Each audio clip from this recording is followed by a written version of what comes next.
পরিবেশ বানায় ফেলতে হয়, পরিবেশ সব জায়গায় তৈরি থাকে না। আমরা জি। অনেকে পরিবেশের দোহাই দেই, বলি যে পরিবেশ নাই, বা আমাদের দেখা গেছে বাংলাদেশে এই সমস্যা সেই সমস্যা। আসলে পরিবেশ ঠিক আছে, পরিবেশের একেবারে যে টান না, বিষয়টা এরকম না, পরিবেশের কিছুটা আছে, তবে পরিবেশ সব জায়গায় থাকে না। যারা বড় হয় সবাই পরিবেশ পায় না, অনেকে পরিবেশ বানায় ফেলে। এই কারণে আমাকে পরিবেশ বানায় ফেলতে হবে। আপনি যেখানে আছেন বা আমি যেখানে আছি, আপনার টার্গেট থাকতে হবে, স্বপ্ন থাকতে হবে। স্বপ্ন যদি থাকে বড়, তাহলে আপনাকে ভবিষ্যতে বড় কিছু হওয়া সম্ভব, আপনি হতে পারবেন। এই যে ইবনে কাইয়িম জি। জাওযী রাহিমাহুল্লাহর সুন্দর একটা কথা আছে, ওয়াল্লাহি লাউ আন্না আহাদাকুম হাম্মা বিইজালাতি জাবালিন ওয়া হুয়া ওয়াথিকুন বিল্লাহি লাআযালাহু। তো উনি বলেন, ইবনে কাইয়িম জাওযিয়া রাহিমাহুল্লাহ 751 হিজরিতে ইন্তেকাল, অনেক বড় মাপের ইমাম ছিলেন, আমরা অনেকে জানি চিনি। তো উনি বলেন যে যদি তোমাদের কেউ পাহাড়কে সরিয়ে ফেলার সংকল্প করে, ইচ্ছা করে যে আমি এত বড় মজবুত পাহাড়কে সরিয়ে ফেলবো, ও ওয়াসিকুন বিল্লাহি, আর সে এই যে ইচ্ছাটা করছে, যে আল্লাহর উপর তার পূর্ণ আস্থা আছে, তার বিশ্বাস আছে, তার নিজের উপর নিজের একটা কনফিডেন্স আছে, তাহলে লাআযালাহু, উনি অবশ্যই সরিয়ে ফেলবেন। কেউ পাহাড় সরানো তো অসম্ভব, কিন্তু উনি এটা দৃঢ় সংকল্প, এটা বোঝানোর জন্য বলতেছেন যে وهو واثق بالله لو أن أحدكم هم بإزالة جبل وهو واثق بالله لأزاله। তো এই ধরনের কিছু বাক্য আমি বিভিন্ন জায়গায় লিখে রাখি। এমনকি আসলে আমাদের প্রত্যেকেরই প্রতিভা আছে, প্রত্যেকেরই প্রতিভা আছে, আমি যেখানেই থাকি না কেন, ছেলে মেয়ে, বাচ্চা বড়, ভার্সিটিতে পড়ি অথবা আলিয়াতে পড়ি অথবা কমি মাদ্রাসায় পড়ি, সবারই প্রতিভা আছে। তো অনেকে বিকশিত করতে পারে, অনেকে পারে না, অনেকে হীনমন্যতায় ভুগে, উৎসাহ হারায় ফেলে, আবার অনেকে পরিবেশের অভাবে বা দিক নির্দেশনার অভাবে, অনেক কারণ আছে। আবার অনেকে সবকিছু পেয়েও মাহরুম হয়ে যায়, আবার অনেকে কিছু না পেয়েও আল্লাহ পাক তাকে উঠায় ফেলে। এই কারণে যেটা বলতেছি যে আসলে যারাই বড় হয়েছে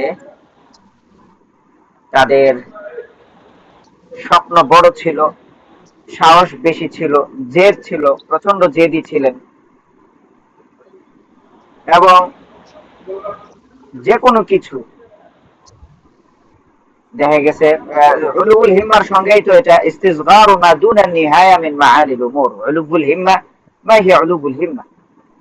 ওয়া ইস্তিসগারু মা দুনা নিহায়াতি মিন মাআলিল উমুরি। উলুল হিম্মা হলো একদম সর্বোচ্চ শিখরে পৌঁছার আগ পর্যন্ত সবকিছুকে ছোট মনে করা। অর্থাৎ এই যে আমরা আরবিতে মোটামুটি শিখতেছি, এটা আমার স্বপ্ন থাকবে অনেক বড়, আমি বিশ্ববিখ্যাত হব, তাহলে এই যে আমি অল্প টুকটাক শিখছি এটা কিছুই মনে হবে না, এটা ছোট মনে হবে। এটা হলো ইস্তিসগারু মা দুনা নিহায়াতি মিন মাআলিল উমুর। ভালো যত বিষয় আছে এগুলোর একদম সর্বোচ্চ শিখরে পৌঁছার আগ পর্যন্ত সবকিছুকে ছোট মনে করা। হ্যাঁ ঠিক আছে, শুকরিয়া আদায় করবো, অবশ্যই সেটা ভিন্ন কথা, কিন্তু কোনো কিছুই আত্মতৃপ্তিতে ভোগা যাবে না যে একটু শিখে বুঝি শেষ, আর কিছু লাগবে না। না, আসলে আমি যদি সাগরে ডুব না দেই তাহলে তো সাগরের গভীরতা আমি বুঝতে পারবো না। সাগরে যখন ডুব দিব তখন বুঝতে পারবো যে আসলে এটা কতটা গভীর। উপর থেকে আমি অনেক চিন্তা কল্পনা করতে পারবো যে এটা এরকম হইতে পারে, এরকম হইতে পারে, এরকম না হইতে পারে। মানুষ যেটা জানে না সেটার শত্রু হয়ে থাকে। এই কারণে আসলে আমাদের স্বপ্ন أستاذ বড় থাকতে محمد، হবে। أستاذ হ্যাঁ, শোনা যাচ্ছে না? فضلا لو أستاذ হ্যাঁ فضلا لو تعيدون هذا الكلام. علو الهمة استصغار উলুল ما دون হিম্মাহ النهاية মিন মাআলিল উমুরি। ইস্তিসগারু من معالم. উমুরি। নাম, ইস্তিসগারু মা দুনা নিহায়াতি মিন মাআলিল উমুরি। এটা হলো উলুবুল تمام হিম্মা। আসলে এই কারণে আমি যা কিছুই করব প্রথমে আমাকে আরবি ভাষায় অবশ্যই মারত লাগবে। আপনি আন্তর্জাতিক পর্যায়ের কোনো কাজ করবেন, দাওয়াতি অঙ্গনে কাজ করবেন, কাজ করতে হলে আপনাকে কোরআন সুন্নাহর জ্ঞান লাগবে। কোরআন সুন্নাহর জ্ঞান বুঝতে হলে আপনাকে আরবি ভাষায় পাণ্ডিত্য অর্জন অবশ্যই করতে হবে। অন্যথায় অনেক সময় অনেক আপনার ভুলের শিকার হবেন। কারণ যদি আরবি ভাষায় পাণ্ডিত্য অর্জন না করেন তো আপনাকে তর্জমার মুখাপেক্ষি হতে হবে, বাংলার মুখাপেক্ষি হতে হবে, উর্দুর মুখাপেক্ষি হতে হবে। তো বাংলা যারা অনুবাদ করে তারা হক আদায় করতে পারে না, অথবা আরবি থেকে যেগুলো উর্দুতে হয়েছে, অথবা আরবি থেকে ফার্সি ভাষায় রূপান্তরিত হয়েছে, অথবা ইংলিশে রূপান্তরিত হয়েছে। কিন্তু এটা একদম মুসাল্লাম কথা যে লেখক হাজারো চেষ্টা করে, অনুবাদক অনুবাদক সে ইংলিশে হোক অথবা বাংলায় হোক, মূল কিতাব থেকে যে অনুবাদ করেছে লেখক হাজারো চেষ্টা করে ওই মূল লেখক যেটা বুঝিয়েছে সেটা পরিপূর্ণ ফুটিয়ে তুলতে পারে না। অনেক সময় ভুল হয়ে যায়। লেখক বুঝাতে চেয়েছে একটা, কিন্তু অনুবাদক বুঝেছে আরেকটা, সে ব্যাখ্যা করেছে ভিন্ন ব্যাখ্যা। কিন্তু এখন আপনি যদি মূল লেখকের ভাষা না বুঝেন, আপনার জন্য এখানে কষ্টকর হয়ে যাবে, আপনার এখানে ত্রুটি এটা থেকে যাবে।